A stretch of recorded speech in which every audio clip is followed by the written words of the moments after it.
Hello everyone, I'm Stacy and this is the For Bricks and Giggles YouTube channel. For today's build, I have a Space Police 1 set 6781 SP Striker from 1989. So let's get started. So here we have the completed build. This set is right around 225 pieces and comes with 2 minifigures. And I just got this set in the mail. I am super excited because I love Lego Space. There is not a sub-theme of Lego Space I do not think is fantastic. Space Police 1 is pretty rare, with only 6 sets in the entire series. So as of right now, I have 4 of the 6 sets, and I was particularly thrilled to find this one on a really good deal. It was missing 4 pieces, but I found it for $50 plus shipping, which I did not think was bad because the set typically goes for around double that price. So all of the pieces came in, and this is actually my first time building it today. So I'll go ahead and show you the minifigures first. So this set does come with 2 awesome space minifigs. First up, we have the original Space Police 1 minifigure. The torso can also be seen in Futuron minifigs. They're found with black hands, while Space Police 1 minifigs have white hands. But other than that, the torso is identical. I like the translucent red visor for this minifig, the only color present, classic standard grin pattern for the head, and you also get some black air tanks. And then you also get a Blacktron 1 minifigure, completely decked out in all black. This is the original, so it does not have the back pattern. You do get air tanks. The visor is completely opaque, so you can't see through it at all. But he also has a classic standard grin pattern head. So 2 wonderful early space minifigures.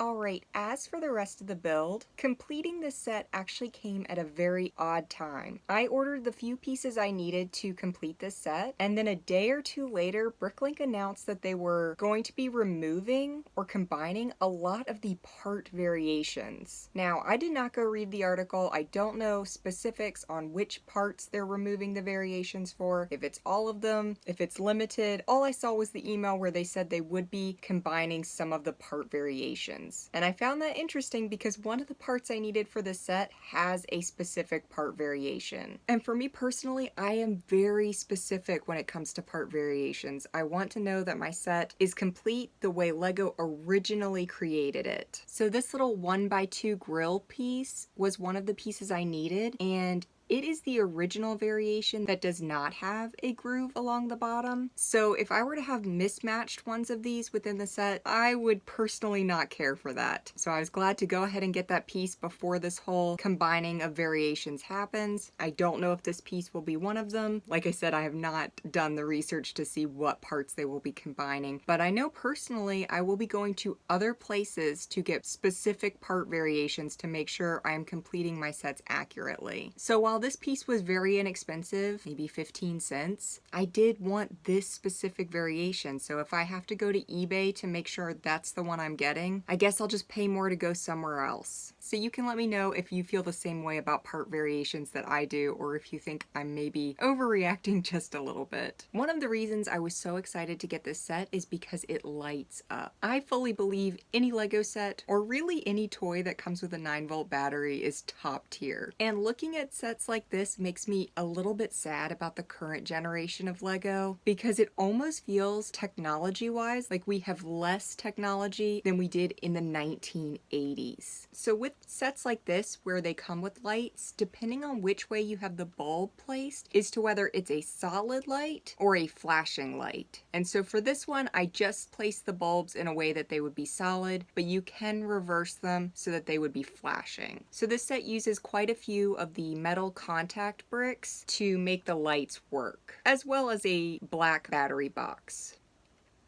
So here we have it turned on. I will turn out the light so you can see it better because it's amazing when you can see it fully lit. So there are exterior lights as well as this amazing lighted brick on the interior. The red bar bricks are exclusive to this set. You could also get them in a service pack, but this was the only set they went to. And then you can see the lit brick inside. I will turn the lights back on so that you can see the pattern on it. The pattern for that light brick is also exclusive to this set.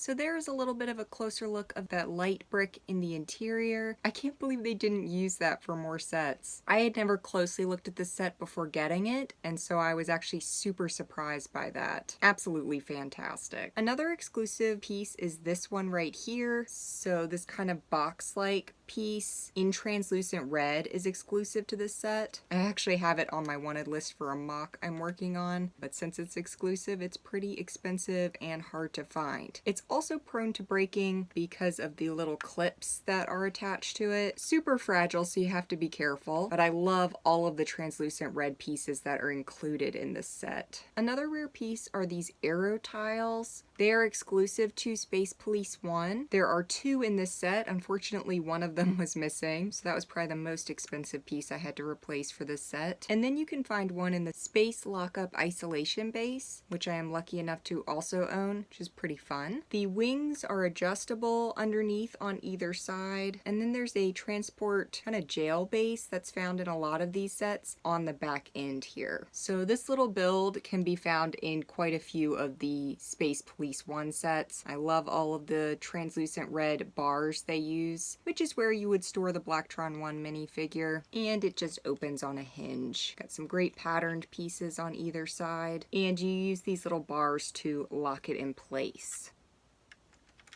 Super simple. It would be an absolute dream come true to complete the Space Police 1 line. Like I said at the beginning, I do have 4 of the 6 sets. I still need the Galactic Peacekeeper, which is fairly affordable, but I also need the Mission Commander, which is astronomically expensive. So unless I happen to find that one in a bulk lot, I will probably never spend the money to complete the series. Obviously though, I am super excited to add this one to the collection. I still have the Space Lockup Isolation Base out. I might build the other 2 smaller ones just so I can see them all built together because I love the black, blue, and translucent red color scheme. I am also really happy that the seller had the instruction manual with this one too. It's not mandatory for me to buy the set, but it was a nice added bonus. Currently there are no SP Strikers for sale in the US on BrickLink, and I don't believe there are any in the US on eBay either. The cheapest one I could find was from Poland, and it was $150 including shipping. So getting this one for $60 and then needing about $10 worth of parts I thought was a really good deal. I usually don't buy sets outright, but this one was definitely a bucket list set, so I'm happy to have found it for such a decent price. If you can find any of the Space Police 1 sets for a good deal, I highly recommend all of them. They're such a classic part of LEGO history and all worthy of being added to your collection.